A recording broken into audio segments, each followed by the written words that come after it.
नमस्कार। आज हम एक बहुत ही गहरे विषय पर बात करने वाले हैं।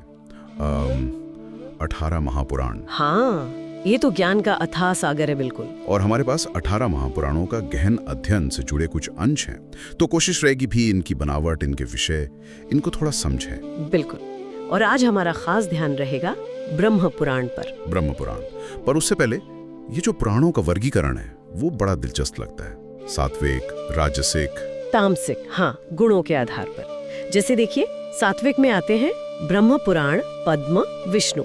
ये ज्यादातर सत्य और ज्ञान की बातें करते हैं। अच्छा। फिर राजसिक हैं, जैसे भविष्य पुराण, ब्रह्म वैवर्त पुराण। इनमें कर्म, इच्छाएं, सृष्टि की रचना, इस तरह की बातें ज्यादा होती हैं। और तामसिक? तामसिक में शिव पुराण, अग्नि पुराण आते हैं। इनमें लय, परिवर्तन, कभी-कभी थोड़ी गहन शक्तियां, उन विषयों पर जोर होता है। समझ गया। तो आज की हमारी चर्चा का केंद्र है ब्रह्म पुराण, जिसे आदि पुराण भी कहते हैं, है ना? हाँ, बिल्कुल। आदि पुराण, इसमें करीब 245 अध्याय हैं। 245? हाँ, और श्लोक लगभग 10,000 के करीब। अरे वाह, काफी बड़ा है तो। और एक मजेदार बात यह है कि नाम है ब्रह्म पुराण, पर इसमें महिमा ज्यादातर नारायण की, मतलब विष्णु भगवान की गाई गई है। ये तो सच में दिलचस्प है। नाम ब्रह्मा का पर महिमा विष्णु की। तो फिर इसका असल मकसद क्या है? सिर्फ कहानियां? नहीं, कहानियों से बहुत ज्यादा। इसे तो असल में वेदों का सार कहते हैं। वेदों का सार? हाँ, मतलब ये सृष्टि कैसे बनी, हमारे जीवन का उद्देश्य क्या है, मोक्ष कैसे मिलेगा, ये सब बताने की कोशिश है इसमें। और एक बहुत मशहूर सूत्र है इसी से, धर्मो रक्षति रक्षितः। हाँ, ये तो सुना है। जो धर्म की रक्षा करता है, धर्म उसकी रक्षा करता है।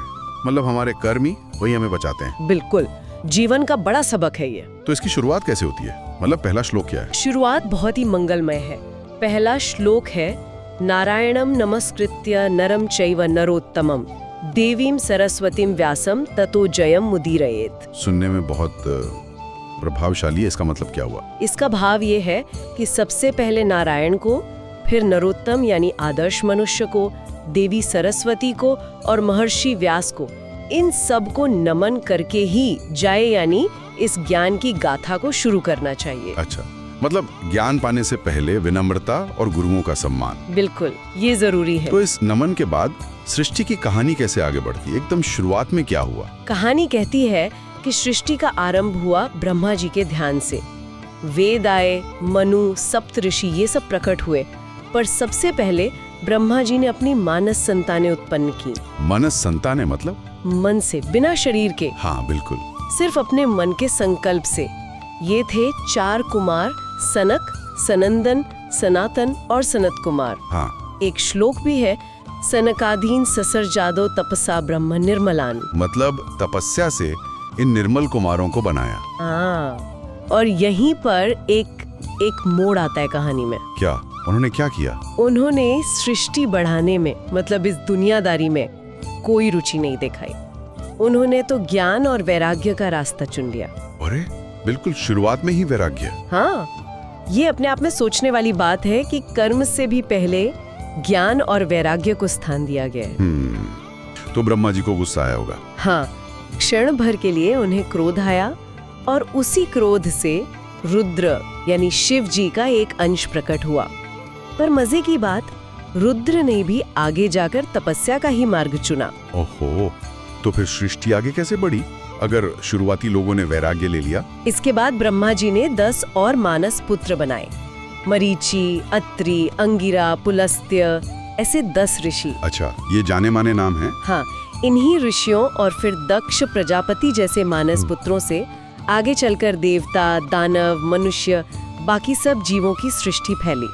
यहाँ से आप कह सकते हैं भौतिक दुनिया का विस्तार शुरू हुआ। तो अगर हम आज की बात को समेटें, हमने पुराणों का एक परिचय लिया, उनका वर्गीकरण समझा, सात्विक, राजसिक, तामसिक, हाँ, और फिर ब्रह्म पुराण पर फोकस किया। हाँ, जाना कि ये आदि पुराण है, वेदों का सार है, इसका पहला श्लोक कितना महत्वपूर्ण है, और सृष्टि की शुरुआत कैसे हुई, खासकर वो 4 कुमारों वाली बात, ज्ञान और वैराग्य का महत्व।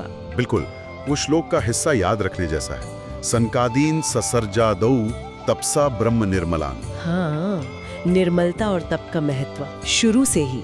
इसी से जुड़ा एक सवाल मन में आ रहा है हाँ, कि सृष्टि के काम शुरू होने से भी पहले ज्ञान और वैराग्य का आना, जैसे 4 कुमारों में दिखा, इसका क्या कोई गहरा मतलब हो सकता है? ये क्रम क्यों? ज्ञान पहले, कर्म बाद में? ये बहुत गहरा सवाल है। सोचने पर मजबूर करता है कि आखिर सृष्टि का मूल ढांचा कैसा है, उसका उद्देश्य क्या है। शायद इसका जवाब हमें पुराण की आगे की कथाओं में मिले। हाँ, शायद। जैसे आपने कहा, इसमें आगे दक्ष प्रजापति की कहानी और भी बहुत कुछ होगा। बिल्कुल, इस पर आगे बात हो सकती है।